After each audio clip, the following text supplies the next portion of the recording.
Hello friends, எல்லாருக்கும் வணக்கம். Welcome back to Homely Princess channel. இன்றைக்கி நம்ம சேனலில் குழந்தைங்களுக்கான பிரேக்ஃபாஸ்ட் ரெசிபி தான் பார்க்க போகிறோம். இது ஒரு 11 மாதத்துக்கு மேலே இருக்கிற எல்லா குழந்தைகளுக்குமே நீங்கள் பிரேக்ஃபாஸ்ட்டாக கொடுக்கலாம்.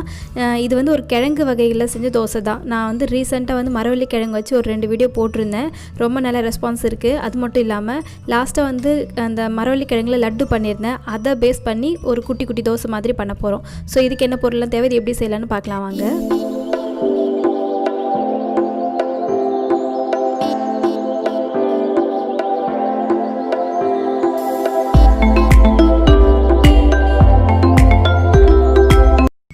இப்போ இந்த தோசை ரெசிபி செய்கிறதுக்காக நான் ஆல்ரெடி கிழங்குலே வந்து லட்டு பண்ணியிருந்தேன். அதில் வந்து மாவு மிக்ஸ் பண்ணி தான் நான் தோசை ஊற்ற போகிறேன். பட் நீங்கள் இன்னும் அந்த லட்டு ரெசிபி வீடியோ பார்க்கலன்னா நான் டிஸ்கிரிப்ஷனில் லிங்க் கொடுக்குறேன், தேவைப்படுறவங்க செக் பண்ணி பார்த்துக்கோங்க.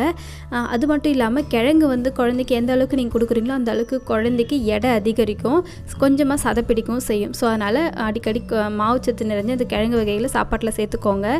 இப்போது துருவிய கிழங்கு எடுத்திருக்கேன், அது கூட துருவிய தேங்காவும் ஆட் பண்ணியிருக்கேன்.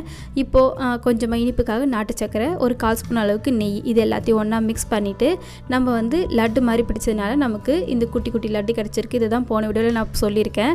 அது மட்டும் இல்லாமல் அப்படியேவும் நீங்கள் ஸ்பூன் வச்சு லட்டு பிடிக்காமல் பவுலில் போட்டு கொடுத்தாலும் சில குழந்தைங்க சாப்பிடுவாங்க. நீங்கள் இந்த மாதிரி கொடுத்து பாருங்கள்.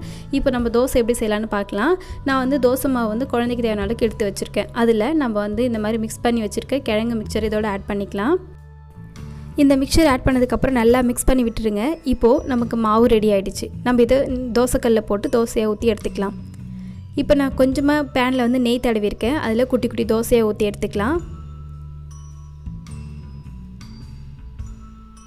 இது 2 பக்கமும் நல்லா வேகணும். ஸோ முதல்ல நான் வந்து கொஞ்சமாக நெய் விட்டு நல்லா திருப்பி போட்டுக்கிறேன். மீடியம் ஃப்ளேம்லேயே வச்சு குக் பண்ணுங்கள், ரொம்ப ஹை ஃப்ளேமில் வைக்க வேண்டாம். இப்போ நமக்கு தோசையும் ரெடி ஆகிடுச்சு. 2 பக்கமும் திருப்பி போட்டு நம்ம குக் பண்ணியாச்சு. நமக்கு சூப்பரான கிழங்கு தோசை ரெடி ஆகிடுச்சு. குழந்தைங்களுக்கு பிரேக்ஃபாஸ்ட்டாக கொடுங்க. அண்ட் இது நைட்டில் கொடுக்குறத கொஞ்சம் அவாய்ட் பண்ணுறீங்க. ஏன்னா நம்ம தேங்காய் பூவை வந்து ஆட் பண்ணியிருக்கிறதுனால குழந்தைங்களுக்கு செரிக்காமல் போகலாம். ஸோ காலையில் கொடுக்குறது தான் பெஸ்ட்டு. ஓகே ஃப்ரெண்ட்ஸ், உங்களை வேறு ஒரு இன்ட்ரெஸ்டிங்கான வீடியோவில் பார்க்குறேன். And then bye.